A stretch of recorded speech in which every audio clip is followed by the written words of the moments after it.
দুধ চিতই। এখন আপনার সবুজ ভাই এখন খাবে। এই যে মাংস নিচ্ছে, ছোট ছোট বড়ি ভালো লাগে। কতগুলো ডিম। আমাদের বাড়ি থেকে আজকে এগুলো জিনিস পাঠালো। চালের গুঁড়া, কুমড়া বড়ি, চাল, এখানে আছে ঝোলা গুড়, সরিষার তেল, আলু, রসুন, কপি, লাউ শাক, খাসির মাংস, মুরগির মাংস, গরুর ভুঁড়ি, ডুমুর, দুধ, কত কিছু। এখানে আছে পিঠা, এখানে আছে দেশি ডিম। এগুলো হচ্ছে সব মায়ের ভালোবাসা, বাড়ি থেকে নিয়ে আসা। বাড়ি থেকে জিনিস নিয়ে আসলে সেগুলো আবার একটা একটা করে গোছাতে হয়। তো আমার ফ্রিজে জায়গা আছে কিনা আমি আগে দেখি যে ফ্রিজে জায়গা আছে কিনা। আমার ফ্রিজেও কিন্তু খুব যে জায়গা আছে তা না, অল্প অল্প জায়গা আছে, করতে হবে, করে তারপরে সেট করতে হবে। তো একটা একটা করে জিনিস সব তুলছি আমি। এই যে দেখেন আমার ফ্রিজে কিন্তু জায়গা নাই। এমনিতে আমার ফ্রিজ সবসময় ভরা থাকে, দেখেন সব লোড হয়ে যাচ্ছে। এটা হচ্ছে রান্না করা তরকারি, এটা রেখে দিব। আপনাদের সবুজ ভাই এখনই পিঠা দিয়ে খাবে। যতটা পারছি ঠেলে ঠুলে রেখে দিচ্ছি। আনবক্সিং হচ্ছে আমাদের ডিম, বাড়ি থেকে আমাদের বাড়ির একবার দেশি মুরগির ডিম। এগুলো আমার মা অনেকদিন ধরে গুছায় রাখছিল। তো ছোট ছোট কিন্তু এগুলো অনেক দামি। একদম ছোট। এই যে ঢাকাতে তোলো সব বাড়ির মুরগির ডিম। কত ভালো লাগছে না কাউ? বাড়ির এগুলো তুমি আরেক কাজে ইউজ করতে পারবে, মাছ কাটা হয় কাজে এগুলো ইউজ করতে দেখেন কতগুলা ডিম।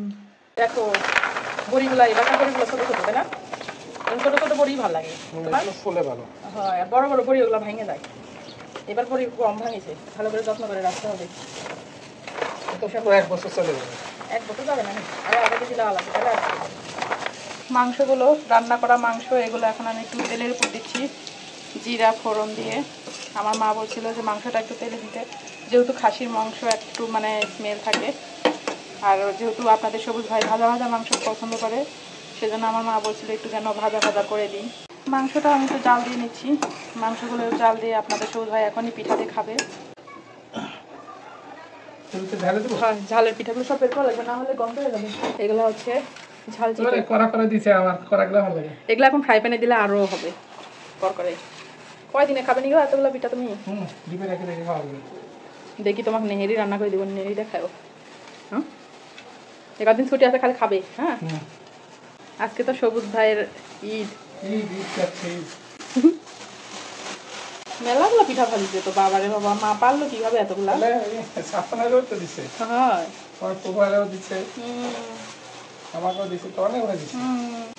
নাও, তুমি বলছিলে যে পিঠা খাও আমাকে কয়েকদিন, খাও তুমি। ওরে বাবা, পিঠা। ওকে, এখন আপনার সবুজ ভাই এখন খাবে। এই যে মাংস নিচ্ছে, এই যে পিঠা। কুরবানির মাংসের মতো করে খাও।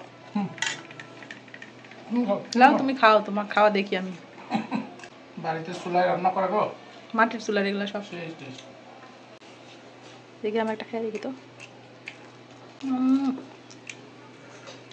ঝোল নাই, যদিও ঝোল কম রাখিছি। এই হলো অবস্থা। তো মোটামুটি তোমার 2 বছরের ওষুধ চলে আসছে। আমরা যেহেতু বারান্দা বাগান করছি, আমাদের বারান্দা বাগানের জন্য এসব প্রস্তুতি আরো ভালোভাবে হবে। এই যে ভিজিয়ে ফেললাম দুধ চিতই। নারকেল দিব না আজকে, শুধু দুধ দিয়ে ভিজাইছি।